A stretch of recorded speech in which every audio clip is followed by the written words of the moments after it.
की भक्ति करने से भक्त को, साधक को क्या प्राप्त होता है? अक्सर साधक के मन में ये प्रश्न रहता है कि अगर वो माँ की भक्ति करेगा तो माँ उसको क्या क्या दे सकती है। तो एक चीज़ समझ लेनी चाहिए, माँ अनंत सागर है। इसकी जितनी हम साधना करेंगे, जितना हम इनका स्मरण करेंगे, हमारी सोच, हमारी दिशा अपने आप बदलती जाएगी। अब दोस्तों, माँ के भक्त से क्या प्राप्त होता है, ये उस तरह की बात हो गई कि किसी सागर को कपड़े में बांधने के बराबर हो गया। दोस्तों, हमारी सोच जैसी होगी उसी प्रकार की चीज़ें हमको प्राप्त होती हैं। हम जिस भाव से पूजा करते हैं, जप करते हैं, उसी तरह की चीज़ें, उसी तरह की जो तरंगें होती हैं वो माता तक जाती हैं और वो हमको वही प्राप्त कराती हैं। मतलब तो सबसे कहने का मतलब है कि अगर भक्त को माता से केवल ये प्रार्थना करनी चाहिए कि हमारी सोच जो है वो अच्छी कर दे, हमारे मस्तिष्क के जो विचार हैं वो शुद्ध कर दे, हमारा चित्त और मन साफ कर दे, जिससे मनुष्य को जो आनंद प्राप्त होता है, जब चित्त साफ हो जाता है और आनंद साफ हो जाता है, तो भक्त को जो आनंद प्राप्त होता है उस आनंद की व्याख्या भक्त नहीं कर सकता है। हालांकि माता की भक्ति में क्या होता है कि पहले जो है भक्त को परीक्षाएं देनी पड़ती हैं। अगर उन परीक्षाओं में वो पास हो गया तो समझ लीजिए वो फिर पीछे मुड़ के नहीं देखता है। लेकिन उन परीक्षा की घड़ी में धैर्य की ज़रूरत होती है। माता जितनी जल्दी भक्त को दर्शन देती हैं, भक्त को उसके मुताबिक चीज़ें प्रदान करने लगती हैं, उसी हिसाब से उसकी जो है परीक्षा होती है। अब दोस्तों, आइए जानते हैं माता की भक्ति में हमें क्या क्या चीज़ें प्राप्त हो सकती हैं। मेजर टिप्स सिंगम चैनल में आपका स्वागत है। आपको जानकारी अच्छी लगी तो वीडियो को शेयर करिएगा।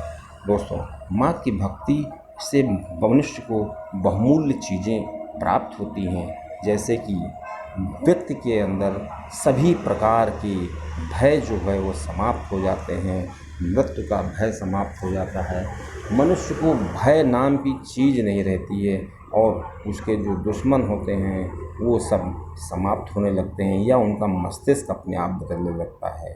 जब आत्मज्ञान को मनुष्य प्राथमिकता देता है, साधक सोचता है कि मेरा आत्मज्ञान सही हो जाए, अगर उसके अंदर इस प्रकार के भाव होते हैं तो भक्त के अंदर अपने आप से उसका ज्ञान जो है वो दुगना चार गुना रातों रात बढ़ता जाता है। और जितना मनुष्य का आत्मज्ञान प्राप्त होता है उतना ही मनुष्य अपने आप को बहुत हल्का महसूस करता है और उसके अंदर भौतिक सुख सुविधाएँ बहुत ही क्षीण उसको लगती हैं। मनुष्य को माँ से प्रार्थना करनी चाहिए कि वो स्वयं को जान जाए। स्वयं को जानने के अगर भाव पैदा करेंगे तो माँ सारे संशय उसके समाप्त कर देंगी और हर चीज़ स्पष्ट करेंगी कि तुम्हारा जन्म क्यों हुआ है और तुम इस जन्म को लेकर के क्या क्या उपलब्धियां हासिल कर सकते हो। केवल आत्मज्ञान जो है वो वाले भाव होने चाहिए। दोस्तों, हम जैसे जिस प्रकार के भाव माता के प्रति रखते हैं, जैसे भाव उनको भेजते हैं, उसी प्रकार की हमको रिजल्ट्स मिलते हैं, उसी प्रकार की हमको उन्नति मिलती है।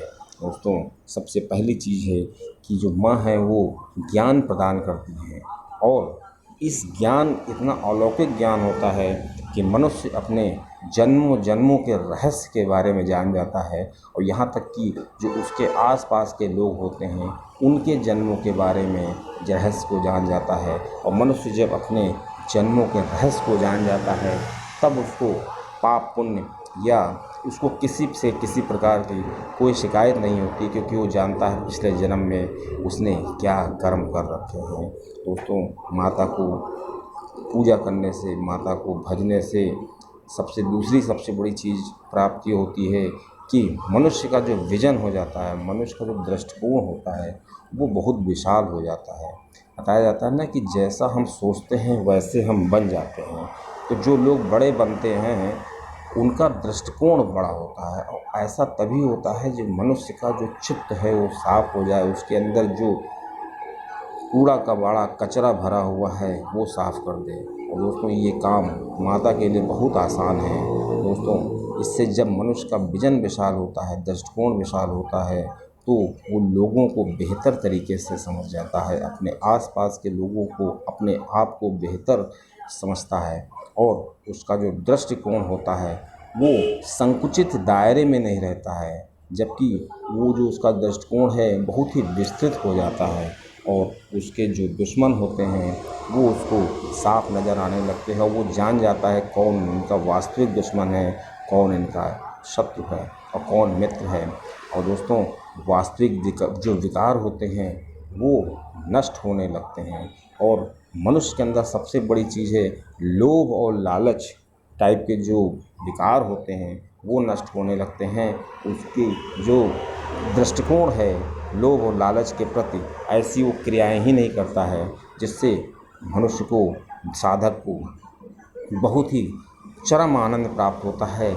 लेकिन ये सब चीज़ें सुनने में बहुत ही अच्छी लगती हैं, लेकिन इनको करना पड़ता है, तब मनुष्य को, साधक को पता चलता है कि असली भक्ति का मज़ा तो इसी में है। दोस्तों तीसरी सबसे बड़ी चीज़ ये है माता की भक्ति में कि माता जो होती हैं स्वप्न में भक्त को दर्शन जरूर देती हैं और भक्त को अगर स्वप्न में दर्शन हो जाए तो समझ लीजिए कि मनुष्य के पास, साधक के पास माँ की ऊर्जा आ रही है और वो ऊर्जा एक विग्रह तक ही सीमित नहीं है।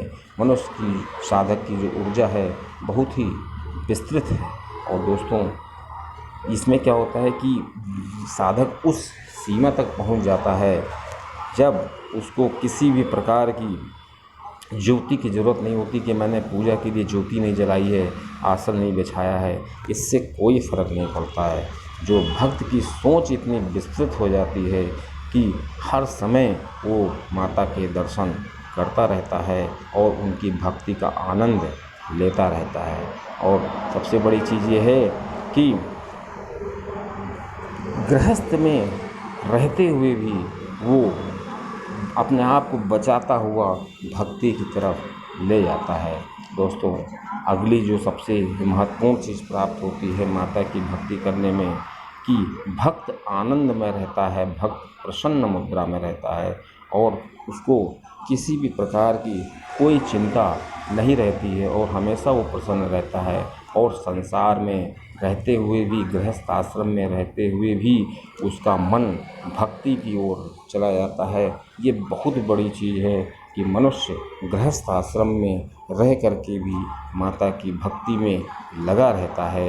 ये सब तभी होता है जब माता की असीम कृपा भक्त पर होती है, नहीं तो माता की भक्ति करने में बार बार मन विचलित होता है क्योंकि परीक्षाएं बहुत कठिन होती हैं।